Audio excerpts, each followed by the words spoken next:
This is the Value Investor Podcast with Tracey Reineck. All things value, all the time. Welcome back, value investors. So this week, I want to focus on cheap stocks, of course, but ones that also have growth. We're going to look at a basic screen this week, one that we have run before here on the podcast. But with this big rally going on, it's always good to run these screens again after, everything's been surging higher to get an idea of where are the cheap stocks in this kind of market conditions. And so I decided to run one of the screens that's on the PEG ratio. This is one of my favorite value screens, really, because it combines both the cheapness on the earnings side, but you also get growth. And that is so important. And remember, the PEG ratio is basically introduced by the father of value investing, Benjamin Graham. And he was the former boss to Warren Buffett way back in the day, almost 100 years ago now. Wow. And then he was also one of the top investors of all time on the value side, or just any time, basically. And he was also a college professor. He held a lot of hats, Ben Graham. You can also read his great book, The Intelligent Investor, which we've talked about on this podcast many times. I haven't talked about it lately. Maybe I'll have to revisit it, but I'm waiting for some kind of more cheapness on the marketplace because, like I said, we've had this huge rally, one of the biggest rallies I've seen in quite some time. And so there aren't a lot of cheap stocks, and I'd like to have more cheapness out there when we're discussing the Intelligent Investor. So you can check that out. You can get it on Amazon. The newest of the versions is after he died, and that was the updated version, and it was from like 2005 or 2006, which is almost 20 years ago now. I have not heard if they're thinking about updating it again, but they really kind of should, because the examples in it are now outdated. When you read it, you'll know what I mean, but that's why they updated it in 2005 to reflect the dot-com boom, some of the examples in there. So what the book does, it has Ben Graham's original book with the chapters, and then it has updated chapters by Jason Zwick, who used to be at the Wall Street Journal. I'm not sure if he's still there. But he wrote excellent follow-up chapters with the same concepts that were in the original, but using more modern examples. So when you read it now, you may think like this is all out of date, but it is almost 20 years old. So let's return back to the PEG ratio. And why did Ben Graham, design this? Why did he take the earnings, the PE ratio, and divide it by the growth rate? Why was that important? Because we love cheap stocks. We love to get the low PE, but growth is also important. And this is like a kind of a rare combination to get something where you get both the cheapness plus the company is still growing. And remember, we are owners. As value investors, we want to own that company. And so we want to have a company that's actually growing, not just dirt cheap. So what do you look for in a PEG ratio? Normally here on the podcast, we look at 1 and under. So 1.0 and under is a low PEG ratio. Because you are getting more on the value side then. That indicates value stock, but it has growth. So in the screen that I'm running, it has less than 1. So it's even cheaper, and this is even harder to get. So this screen looks for 0.55 and under. I'm not sure why it's not just 0.5. This is in the set screen, but it's 0.55 for some reason. And the stock has to have closed above $5. We didn't really want to go to the $2 stocks, the $1 stocks and that stuff. So we are looking above $5. Then it has the Zacks rank of 1s or 2s, which are the strong buys and the buys. That should mean rising earnings estimates. And that should make the screen a lot more narrow because remember, ones and twos are maybe, a little over 800 stocks in those categories. So it's already going to narrow it down. And then this one has the current average broker recommendation of less than 2.5. And I'm assuming that's also to also narrow it down a bit. So running this screen, we got a grand total of 19 stocks. That's pretty narrow given just these small number of parameters. So what was on this list? There were a lot of Chinese stocks, and the Chinese stocks are cheap. They've sold off. People nervous about them again. I'm not a super huge fan of the Chinese stocks, as you all know, but there are some bargains to be had there. And so I did include one of them in the 5 that I'm going to talk about. So let's dive right in and talk about it. Okay, so the one I did include was JD.com, ticker JD. It is basically the Amazon of China. And I included it because it is so big and dominant in China. Everybody knows this company, that if I'm going to buy any Chinese company, this is going to be one of them, most likely. This one, maybe Alibaba, there's a couple, Tencent, there's a few of these huge, massive ones that if I was going to dive in, these would be the ones I would try to target. They have a lot more analyst coverage on them and just more eyes on them. So it has a PEG ratio of just 0.19. So it is dirt cheap here. I'm not going to lie. Like I said, the Chinese stocks are cheap. The Chinese economy is struggling a bit. And so this is on the consumer side. People are worried about the consumer. And so you're getting this cheapness. Now, the shares really have taken a tumble over the last couple of years, but year to date, they're still down in the negative. They're down 8.3%. And then I took a look back over the 5 years. So this includes the pandemic and the rally that a lot of these internet commerce companies saw during the pandemic, but then they did sell off in the last 2 years. So over the last 5 years, these shares are still down 1.8%. So this has a PE of 8.5. So it is dirt cheap with the single digit PEs, but shares have not been a reward for, the shareholders. It has been just pretty difficult as a long-term shareholder in this Chinese company. So that's JD.com, ticker JD. Then we're going to switch it over a bit to building and construction. This is a new one. And it's Owens Corning, ticker OC.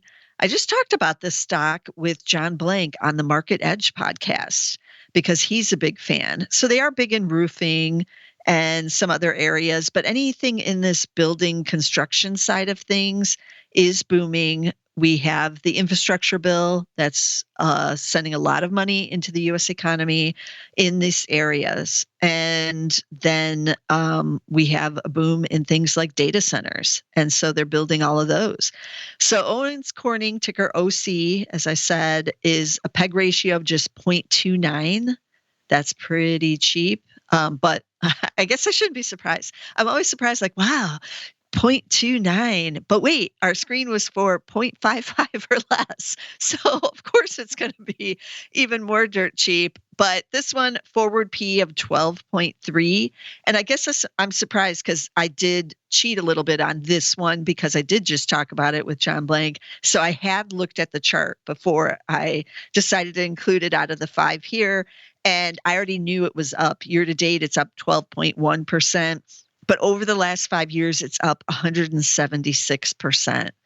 So that's a pretty incredible rally because the S&P 500, it's up in that time too, but only up 76.9%. So we've got, a big outperformance, almost 100% outperformance, which is, that's pretty incredible. By a company that not many people are thinking about or owning. So, taking a look at the earnings estimates, 3 of them are higher in the last 60 days for Owens Corning, but earnings are expected to decline a bit this year by 4.5%. That's not terrible. And then next year, we're going to see a rebound in 2025, up 16%.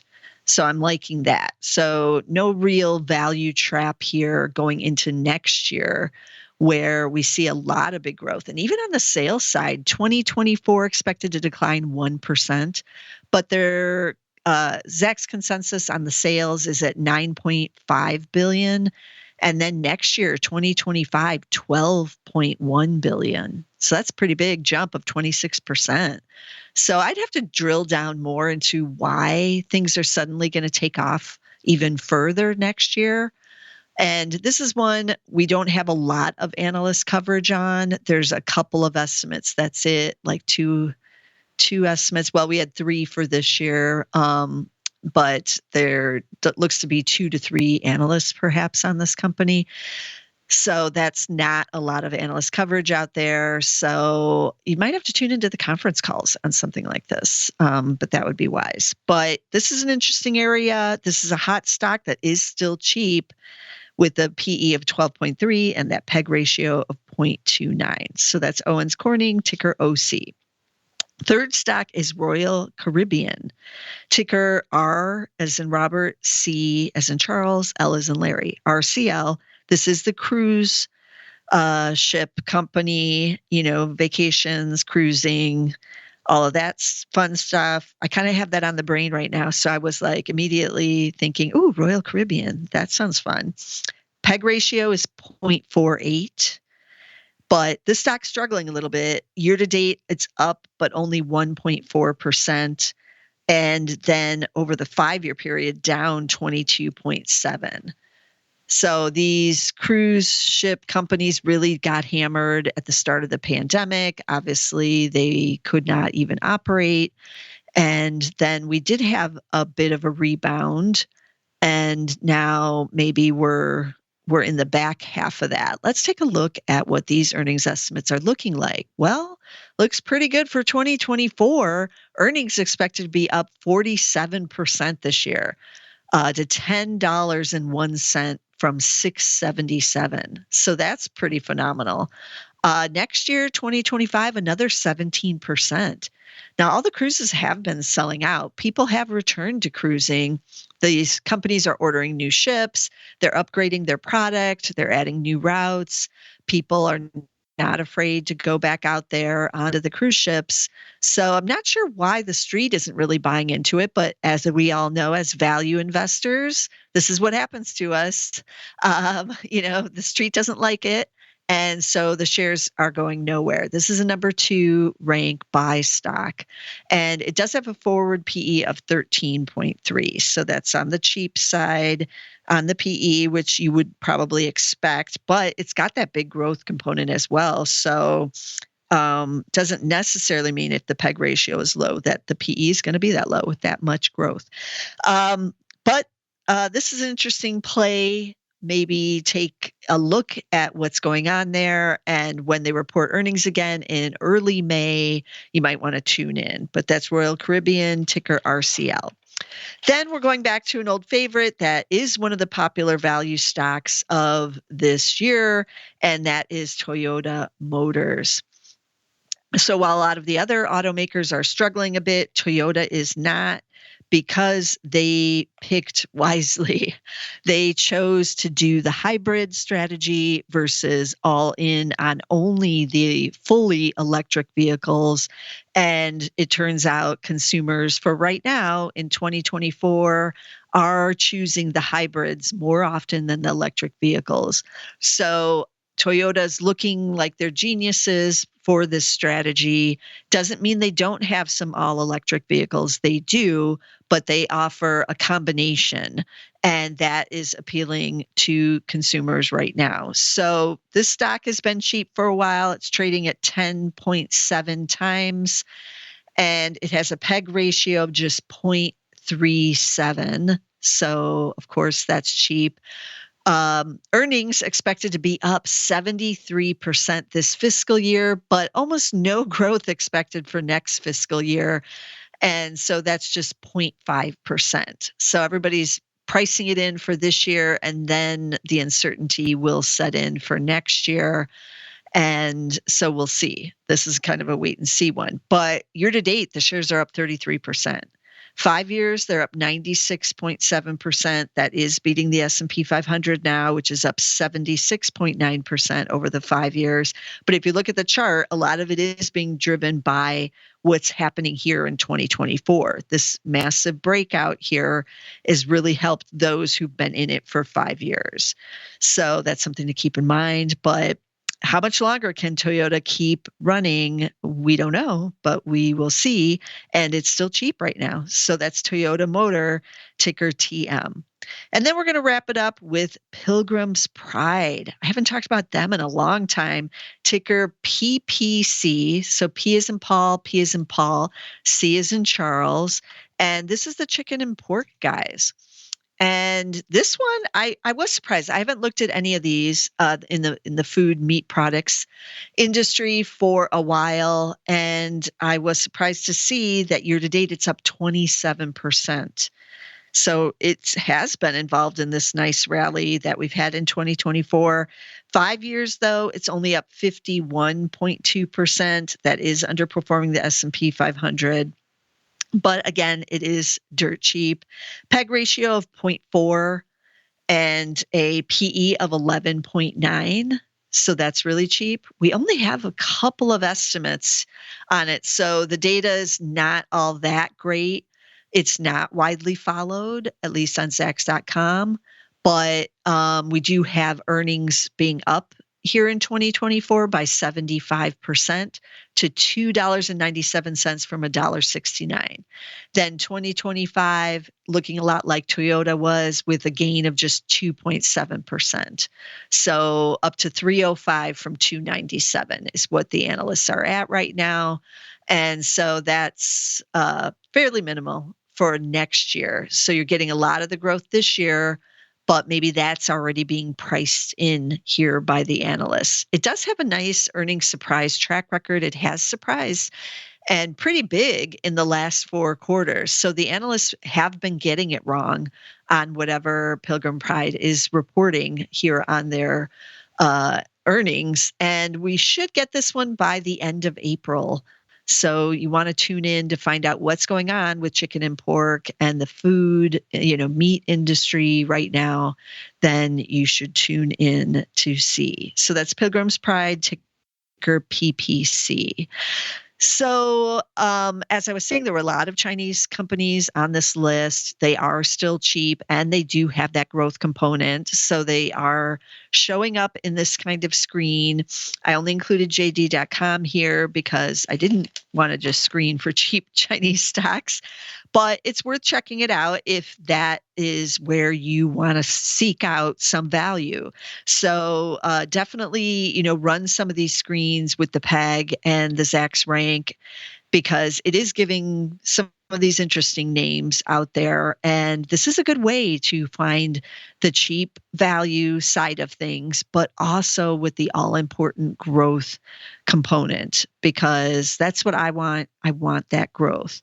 So let me repeat the stocks we talked about on this episode. There's JD.com, ticker JD, D as in David. Then there's Owens Corning, which is OC. Just 2 letters as that one as well. Then Royal Caribbean is R as in Robert, C as in Charles, L as in Larry, RCL. Toyota Motors is T as in Tom, M as in Mary.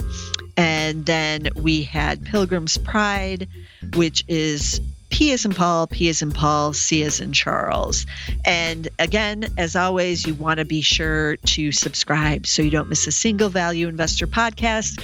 You can get us on Zacks Podcast on YouTube. We're also on Amazon Music. We're on Apple and Spotify, and just basically anywhere where you can get the podcast, you're going to find us now. But be sure to do so, because next week I'll be back with some more value stocks. This material is being provided for informational purposes only, and nothing herein constitutes investment, legal, accounting, or tax advice, or a recommendation to buy, sell, or hold a security. Do not act or rely upon the information and advice given in this podcast without seeking the services of competent and professional legal, tax, or accounting counsel. Publication and distribution of this podcast is not intended to create, and the information contained herein does not constitute an attorney-client relationship. No recommendation or advice is being given as to whether any investment or strategy is suitable for a particular investor. It should not be assumed that any investments in securities, companies, sectors, or markets identified and described were or will be profitable. All information is current as of the date herein and is subject to change without notice. Any views or opinions expressed may not reflect those of Zacks Investment Research as a whole.